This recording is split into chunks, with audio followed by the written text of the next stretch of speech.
मी एक डायलॉग म्हणा मग आता. बापरे, काय डायलॉग म्हणू? कुठलाही फेमस. वाटलेलंच त्याच्या आईला तुम्ही हे विचारणार मला. असं अशोक मामा असं बोलतात.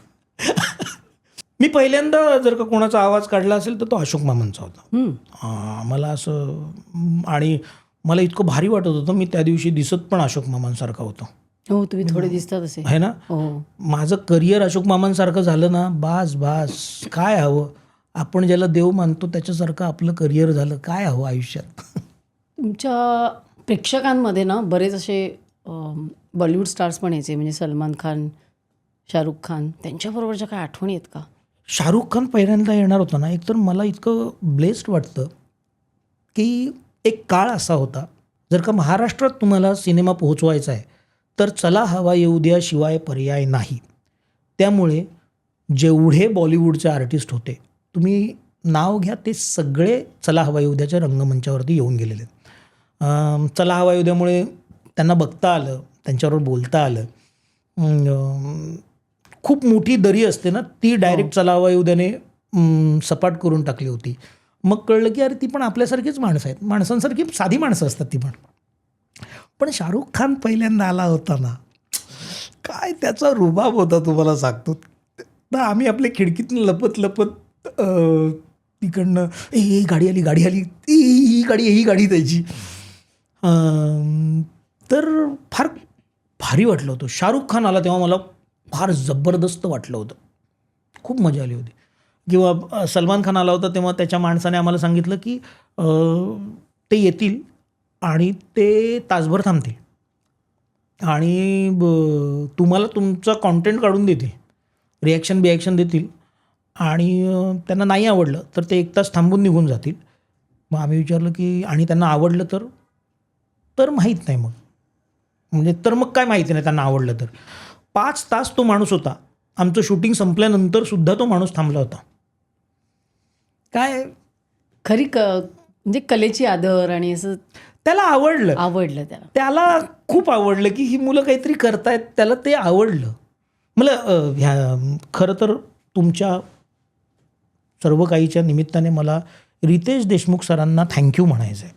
कारण हा जेव्हा पहिला कार्यक्रम केला होता ना, तर तो असं होतं की लयभारी नावाचा सिनेमा येतोय आणि त्याला प्रमोट करण्यासाठी एक छोटा इव्हेंट करायचा आहे. तर तो इव्हेंट कोणी करायचा, तर मी, निलेश आणि भाऊ, असा आम्ही तिघं करणार होतो तो इव्हेंट.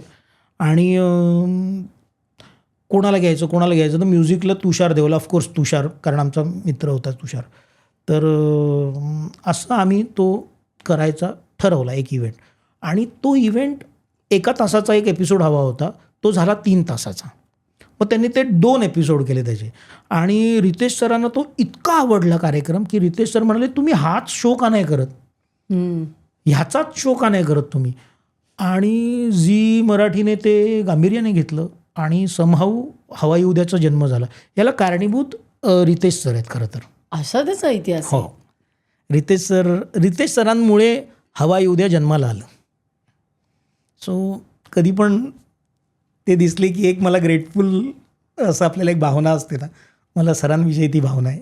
आणि बरेचसे पॉलिटिशियन्स, म्हणजे देवेंद्रजी येऊन गेले, राज ठाकरे, तेव्हा काही दडपण यायचं का? खूप पॉलिटिशियन्स यायचे ना, तेव्हा दडपण यायचं. पहिल्यांदा जेव्हा पॉलिटिशियन्स हवा येऊ द्याच्या रंगमंचावर आले तेव्हा वेगवेगळ्या पक्षाचे लोक एकत्र आले होते. आणि कोणते कोणते होते? आठवले साहेब होते, मनसेचे होते, शिवसेनेचे होते लोक, वेगवेगळ्या पक्षाचे एकत्र आले. आणि झालं असं की त्यांच्या कार्यकर्त्यांनी त्यांचे बॅनर्स बाहेर लावायला सुरुवात केले, त्यांचा जयघोष सुरू झाला आणि आम्हाला हे वेगळंच काहीतरी सुरू झालं असं लक्षात आलं. थोड्या वेळाने स्टुडिओमध्ये जवळजवळ एक 200-300 बंदूकधारी पोलीस त्यांची सिक्युरिटी, मशीनगनवाले, आणि इतकी ना आम्हाला भीतीच वाटायला लागली. कारण आम्हाला साधा ऑडियन्स बघायची सवय ना, 200-300 लोक बंदुका घेऊन, आणि सगळ्यांमध्ये मिक्स आहेत. आता सगळे पक्ष एकमेकांमध्ये मिक्स झालेत, कोणाची सिक्युरिटी काय माहिती नाही, आणि सगळे खो खो खो खो असत आहेत. तर सुरुवातीला दडपण असतं. मग एकदा ते कार्यक्रम रंगायला लागला ना की त्यात सगळे रंगून जातात, सगळे एकरंग होऊन जातात. देवेंद्रजी आले होते ना? देवेंद्र फडणवीस सरांचा एक किस्सा सांगतो. बदलापूरच्या एका कार्यक्रमाला आम्ही होतो. मी, भाऊ कदम, श्रेया बुगडे आम्ही तिघे परफॉर्म करणार होतो आणि त्या कार्यक्रमाला येणार होते आपले माननीय मुख्यमंत्री देवेंद्र फडणवीस सर येणार होते. आणि अचानक ते आले. ओके, कार्यक्रम चालू होता आधीचा. तर ते येणार होते, शुभेच्छा देऊन ते निघणार होते. तर त्यांनी विचारलं सहज की काय पुढे काय. तर तिकडचे आयोजक होते, त्यांनी सांगितलं की आता ते चला हवा येऊ द्याचे लोक आहेत, त्यांचं स्किट आहे. कोण कोण आहे? ते म्हणाले की भाऊ कदम आहे, कुशल बद्रिके, श्रेया बुगडे. तर ते म्हणाले हो, मग मी बसतो, त्यांचं स्किट बघून जाईल. तर ते बसले. तो बिचारा आयोजक धावत मागे येऊन ऐका फडणवीस साहेब बसलेत. ते असं म्हणालेत की तुमचं स्किट बघणार आणि मग निघणार. आता आम्ही खूप रिलॅक्स होतो, कारण साहेब येणार होते आम्हाला माहीत होतं, पण ते शुभेच्छा देऊन जाणार आहेत एवढंच माहीत होतं. आता जे स्किट आम्ही एक 50 वेळा केलेलं असेल, आम्ही म्हटलं हो असं आहे, चला बसा, परत एकदा रिहर्सल करा.